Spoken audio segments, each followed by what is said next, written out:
السلام علیکم میرے پیارے ریڈرز اور لسنرز، آپ دیکھ رہے ہیں ناول رقیب الفت سیزن 2 آف ناول رقیب الفت، قسط نمبر 38۔ ہم انسان ہیں۔ انسان ہونے کا مطلب یہ ہے کہ ہم عقل کل نہیں ہیں۔ ہم صرف اتنا ہی جان سکتے ہیں جتنا ہم پر بیتا، یا جیسا کسی چیز کو دیکھنے کا نظریہ ایک انسان کا ہو سکتا ہے۔ وہ کبھی کسی دوسرے انسان کے نہ دل کو جان سکتا ہے، نہ ہی اس کی نیت کو سمجھ سکتا ہے، اور نہ ہی اس کی کیفیت کو۔ اللہ تعالیٰ نے ہم انسانوں کو اتنی وسعت عطا نہیں کی کہ ہم اپنے دل کا حال سمجھتے ہوئے دوسرے کی کیفیت کا بھی موازنہ کر سکیں۔ ہر انسان کو اپنا کیا ہوا گناہ نہیں لگتا۔ ہر انسان کو اپنی کی ہوئی غلطی قابل معافی لگتی ہے، اور وہ اپنے آپ کو دنیا کا مظلوم ترین انسان سمجھتا ہے، چاہے وہ مرد ہو یا عورتیں۔ اللہ تعالیٰ نے ہمیں اسی طریقے سے بنایا ہے کہ وہ کسی دوسرے کا دل کا حال نہیں جان سکتا۔ ایک شخص کو جب یہ لگتا ہے کہ وہ مظلوم تھا، اس پر ظلم ہوا، اس نے صبر کیا، اور اس کے ارد گرد کسی انسان نے اس جیسی سختی اور صعوبت برداشت نہیں کی ہے، تو اس کے سوچنے کا زاویہ ایسا ہی ہو جاتا ہے جیسا اس وقت اشما کا تھا۔ یقیناً اس نے اپنی جوانی کے دور میں ناجائز بہت ظلم سہا تھا، لیکن کیا جو باتیں وہ اس وقت کر رہی تھی یہ درست تھیں؟ اس نے اپنے اوپر ہوئے ظلم کو تو گلوریفائی کیا، غصے میں آ کر اپنے اتنے محبت کرنے والے شوہر کو جوان بیٹے کے سامنے ذلیل کر کے رکھ دیا، لیکن کیا وہ یہ جانتی ہے کہ اس نے جو کچھ کہا ہے وہ اس کا مقدر تھا؟ لیکن جو کچھ اکبر نے سہا ہے اس کے بارے میں اسے احساس تک نہیں ہے۔ مرد روتا نہیں ہے، چلاتا نہیں ہے، شکوے نہیں کرتا۔ اللہ نے ایک مرد کا ظرف عورت کے مقابلے میں بہت بڑا بنایا ہے، جیسا کہ عورت کی فطرت جذباتی ہوتی ہے اور مرد جذبات میں بھی عقل سے کام لیتے ہیں۔ اکبر بھی ایک ایسا ہی سمجھدار مرد تھا، لیکن سوال یہاں یہ پیدا ہوتا ہے کہ کیا ایک مرد کی سمجھداری اتنی بڑی ہوتی ہے کہ وہ اسے کبھی کوئی گناہ یا غلطی کرنے ہی نہ دے؟ تو جواب ہے نہیں۔ غلطیاں ہر شخص سے ہو سکتی ہیں، خواہ وہ عورت ہو یا مرد۔ غلطی کرنا یا گناہ کرنا اتنا غلط نہیں ہوتا جتنا اس گناہ یا غلطی کے اوپر ڈھیٹ بن کر ثابت قدم رہنا ہوتا ہے، یعنی خود کو اچھا ثابت کرنا اور اپنی غلطی کو لوگوں کے سامنے جسٹیفائی کرنا۔ احمر نے حورم کو سیٹھیوں کی حویلی کے دروازے پر اتارا تھا۔ وہ خاموشی سے اتری اور اپنے بازوؤں کو اپنے گرد لپیٹتی ہوئی نظر جھکا کر اندر چلی گئی۔ اس نے پلٹ کر نہ دیکھا، نہ احمر کو، اور نہ ہی احمر نے اپنی نانی کے گھر جانے کی کوشش کی۔ وہ تیزی سے اپنے گھر کی جانب آنے لگا۔ وہی ٹوٹا ہوا راستہ، درمیان میں آنے کی وجہ سے اسے گھر پہنچنے میں تھوڑی سی دیر ہو گئی۔ وہ تھکا ماندہ بکھرا ہوا وجود لے کر حویلی کے اندر داخل ہوا۔ ہال کے مرکزی دروازے پر اسے اشما کے بے تحاشا چیخنے کی آواز آئی تو وہ وہیں ٹھہر گیا، لیکن جوں اس کی سماعتوں سے اشما کے الفاظ ٹکرا رہے تھے، اسے لگ رہا تھا جیسے اس کے سر پر آسمان ٹوٹ رہا ہے۔ اس نے یہ کیا کر دیا تھا حور کے ساتھ؟ یعنی اس منحوس دوپہر میں حورم جو بھی کہہ رہی تھی ٹھیک تھا۔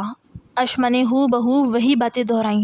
اشما کا رونا اور کرلانا اس وقت تھما جب اس نے بڑی عجیب حالت میں احمر کو دروازے پر کھڑا پایا۔ لگ رہا تھا جیسے وہ مٹی کا پتلا بن چکا ہے۔ اشما، اکبر اور رومان تینوں نے دروازے کی جانب دیکھا۔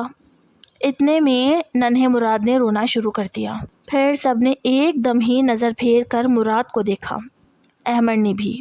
اس کے چہرے کے تاثرات ایسے تھے کہ اس نے ماحول کو ایک لمحے کے لیے منجمد کر دیا۔ اشما کو اپنی زبان کا احساس اس وقت ہوا جب اسے اندازہ ہوا کہ احمر نے بھی سب کچھ سن لیا ہے۔ کم سے کم ان کے چھوٹے بیٹے کے سامنے تو پردہ تھا، لیکن شاید وہ بھی اب فاش ہو چکا تھا۔ لیکن قدرت جو کرتی ہے اس کے پیچھے کوئی نہ کوئی وجہ ضرور ہوتی ہے۔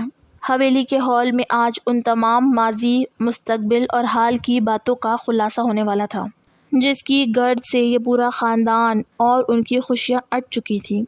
احمر مردار من بھر کے قدم بڑھاتا ہوا ہال میں داخل ہوا۔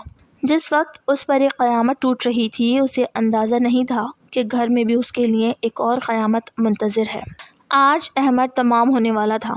وہ اندر آیا۔ اس نے عجیب سے طریقے سے اپنا ہاتھ ہوا میں بلند کر کے اس بچے کی طرف اشارہ کیا اور اشما کی طرف حمنا کو جیسی شکل بنا کر ٹوٹے پھوٹے الفاظ میں پوچھا، یہ کون ہے؟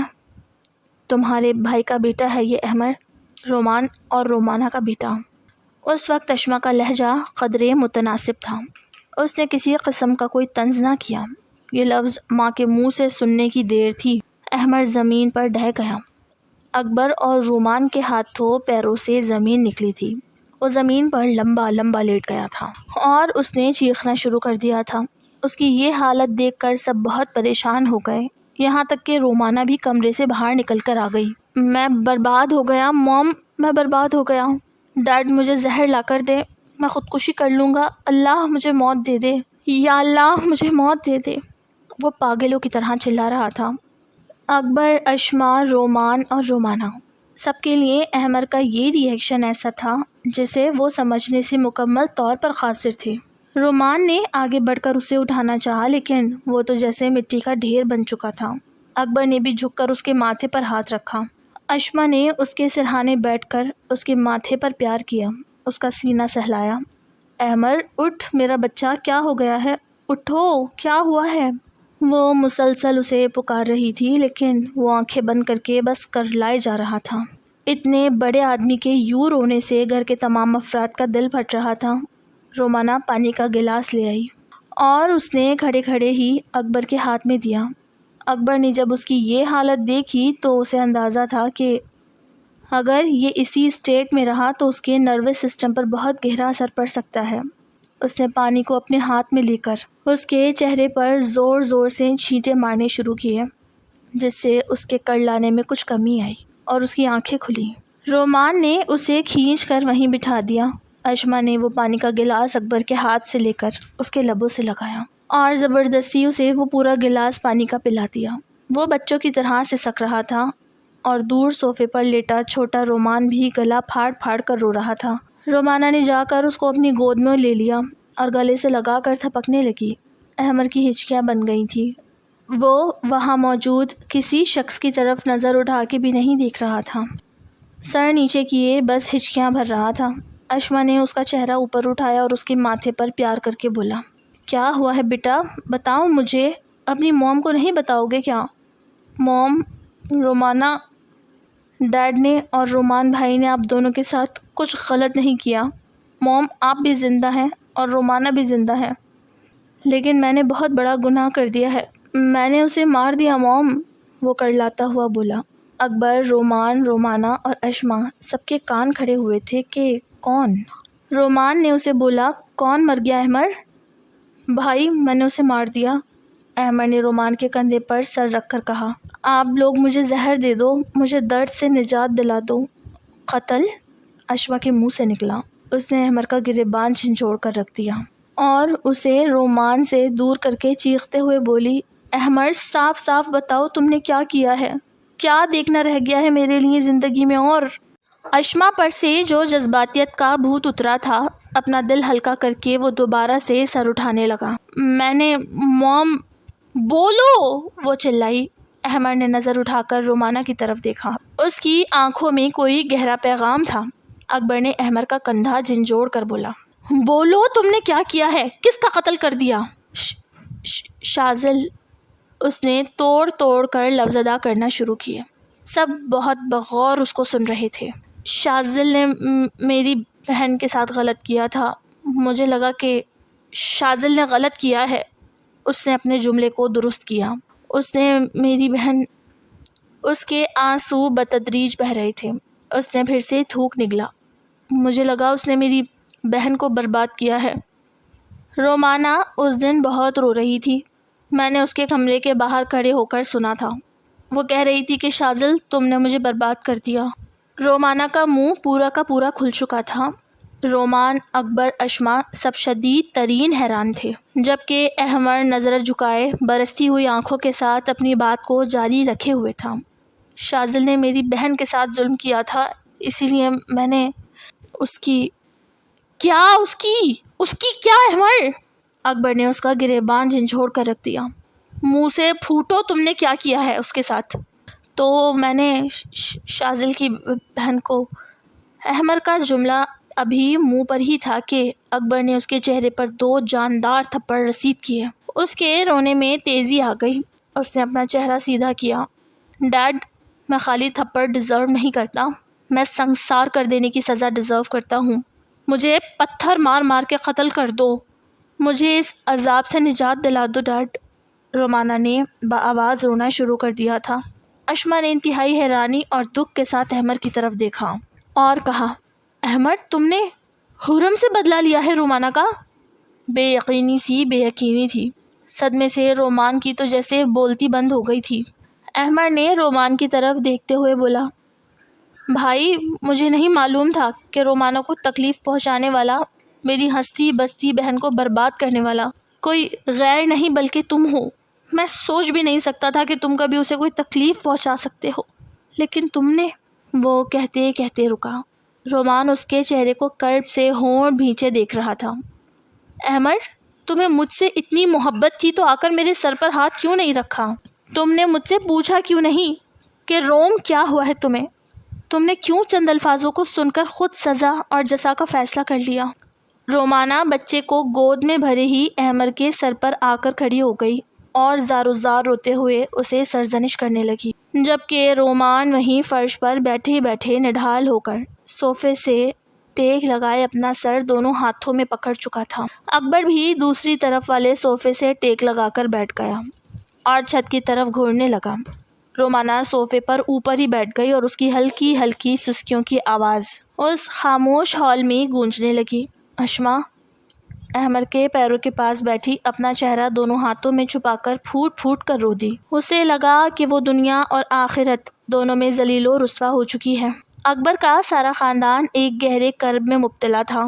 اگر وہ سب اسی حال میں اپنے اپنے کمروں میں چلے جاتے تو شاید پھر دوبارہ کبھی ایک دوسرے کو اپنی شکل نہ دکھا سکتے تھے، اور عین ممکن تھا کہ احمر یا رومان میں سے کوئی احساس ندامت کی وجہ سے خود کو ختم کرنے کی کوشش کرتا۔ 10-15 منٹ وہی جمود قائم رہا، پھر اس گہری کھائی جیسی خاموشی میں اکبر کے رونے کی وجہ سے بھاری ہوئی گمبھیر آواز گونجی، رومان، احمر، رومانہ، سب صوفے پر تمیز سے بیٹھو، بات کرنی ہے مجھے تم سب سے۔ سب نے باپ کے حکم کو سنا اور دھیرے دھیرے اٹھ کر بیٹھ گئے۔ اشما وہیں بیٹھی رہی۔ اشما، تم بھی۔ اکبر کے لہجے کی ٹھنڈک اشما کے دل تک اتری تھی۔ ناراضگی اور سخت خفگی کا پہلا اظہار ہو چکا تھا۔ وہ بھی خاموشی سے اٹھی اور رومانہ کے برابر میں جا کر بیٹھ گئی۔ اکبر بھی ان سب کے مقابل ایک صوفے پر بیٹھ گیا۔ اس نے گہرا سانس لے کر اپنے پورے خاندان کے ستے ہوئے چہروں کو دیکھا۔ ان سب کا حسن اپنے آپ میں غیر معمولی تھا۔ ذہانت میں وہ ایک سے بڑھ کر ایک تھے، لیکن آج ایسی حالت میں ایک دوسرے کے سامنے بیٹھے تھے جیسے بے لباس ہوں، شرمندہ سار، جھکے ہوئے سروں کے ساتھ۔ اشما، اکبر نے گمبھیر لہجے میں بات شروع کی، میں ماضی کے بارے میں زندگی کے کسی بھی موڑ پر بات نہیں کرنا چاہتا تھا۔ میں نے ان تمام چیزوں کو اسی طرح چھوڑ دیا تھا جیسے وہ میری زندگی میں کوئی اہمیت ہی نہیں رکھتی تھی، لیکن آج تم نے تمام باتیں دہرا کر یہ ثابت کر دیا کہ ہم اپنے ماضی کو کبھی فراموش نہیں کر سکتے۔ تم میری عزت ہو، میری محبت ہو، اور میں نے تمہارے ساتھ غلط کیا تھا، یہ تینوں باتیں سچ ہیں۔ اکبر اشما کی جانب آنکھوں میں آنکھیں ڈال کر کہہ رہا تھا۔ اشما بھی اسے ہی دیکھ رہی تھی، ہونٹ بھینچے۔ رومان، رومانہ اور احمر وہ ایک ہی صوفے پر سکڑے ہوئے بیٹھے ہوئے تھے۔ تینوں نے اپنی نظریں بہت نیچے کر لی تھی۔ وہ اس وقت ایک دوسرے کو دیکھنے کے قابل بھی نہیں تھے۔ اشما نے غصے میں تمام تر بات کہہ تو دی تھی، لیکن اب اسے بہت عجیب سی شرمندگی کا احساس ہو رہا تھا۔ اس کے حلق میں گلٹی ابھر کر معدوم ہوئی، آنکھوں میں ایک امید ابھری کہ اکبر بس کر دو، اس بات کو ختم کر دو۔ اکبر اس کی نظروں سے یہ پیغام پڑھ چکا تھا، لیکن اب بلی تھیلے سے باہر آ چکی تھی۔ اکبر نے اس کی آنکھوں کی التجا کو نظر انداز کر دیا۔ میں ہرگز یہ برداشت نہیں کر سکتا اشما کہ کوئی تمہاری بے عزتی کرے، اور اس میں خود بھی شامل ہوں۔ تم بس میرے چند سوالوں کا جواب دے دو، کیونکہ آج وہ ضروری ہے۔ تم نے بچوں کے سامنے وہ تمام باتیں کی جو ایک باپ کے لیے ڈوب مرنے کا مقام ہے۔ اس کے ماضی کے وہ تلخ پہلو یوں اجاگر کر کے بتانا کسی صورت بھی تمہیں زیب نہیں دیتا تھا، لیکن اشما، تم نے اس دنیا کو اپنی اینک سے دیکھا، تم نے ان کے سامنے وہ پہلو رکھا جو تمہیں لگتا ہے کہ حقیقت ہے، لیکن میں اس بات کی تصحیح کرنا چاہتا ہوں کہ جو تم نے بتایا حقیقت محض وہ نہیں ہے۔ اکبر، اشما نے اسے ٹوکنا چاہا۔ اکبر نے ہاتھ بلند کر کے درمیان میں ہی اسے خاموش رہنے کا اشارہ کیا۔ اب میں تم سے جو لفظ پوچھوں گا صرف اور صرف اسی کا جواب دینا۔ کیا میری اور تمہاری ملاقات پہلی بار اس حویلی میں ہوئی تھی جب تم ونی ہو کر آئی تھی؟ اشما نے نفی میں سر ہلایا۔ منہ سے بولو اشما، کہاں چلی گئی تمہاری آواز؟ بچے تمہارے جواب کے منتظر ہیں۔ نہیں، اس نے بہت دھیمی آواز میں کہا۔ رومانہ، رومان اور احمد تینوں ماں کی طرف متوجہ تھے۔ ہماری پہلی ملاقات کہاں ہوئی تھی؟ ہارورڈ یونیورسٹی میں۔ میرا اور تمہارا وہاں کیا تعلق تھا؟ آپ ٹیچر تھے اور میں اسٹوڈنٹ۔ کیا میں نے تمہیں وہاں کبھی کوئی ذہنی یا جسمانی تکلیف پہنچائی تھی؟ نہیں۔ وہ روانی سے سوال کر رہا تھا اور وہ اسی روانی سے جواب دے رہی تھی۔ کیا تم جانتی تھی کہ میں تم سے محبت کرتا ہوں؟ جی ہاں۔ کیا تم مجھے پسند نہیں کرتی تھی؟ میں کرتی تھی۔ وہ ایک لمحے کو رکا۔ بابا نے سلطانہ آنٹی سے نکاح کیا تھا۔ میں نے کہا تھا بابا کو کہ انہیں چھوڑ دیں۔ نہیں۔ اشما نے سر نیچے جھکا لیا تھا۔ اشما، میں اس وقت پیدا بھی نہیں ہوا تھا جب بابا اور سلطانہ آنٹی نے ایک دوسرے کو باقاعدہ پسند کر کے باہمی رضامندی سے نکاح کیا۔ اکبر نے ممکنہ حد تک شائستہ الفاظوں کا انتخاب کیا تھا تاکہ بچوں کے سامنے ان کی نانی کی غیرت پر حرف نہ آئے، لیکن اب یہ بات کرنا ضروری ہو گیا تھا۔ مرد ہر چیز میں پستا ہے، ہر بات میں، کیونکہ وہ صفائیاں پیش نہیں کرتا، اور کیونکہ اللہ نے عورت کو مرد کے مقابلے میں کمزور بنایا ہے تو وہ رو کر خود کو مظلوم اور مرد کو ظالم ثابت کر ہی دیتی ہے، لیکن در حقیقت سچائی کہیں نہ کہیں اس کے برعکس ہوتی ہے۔ اس نشست میں، اس بیٹھک میں تمام سوالوں کے جواب اور ان کے خلاصے ہونے والے تھے، وہاں موجود ہر فرد کے اعمال کا خلاصہ۔ To be continue AW Urdu novels, don't copy my novel, like کر دیجیے کیونکہ نیکسٹ ایپیسوڈ کے اندر ساری باتیں کلیئر ہونے والی ہیں۔ اللہ حافظ۔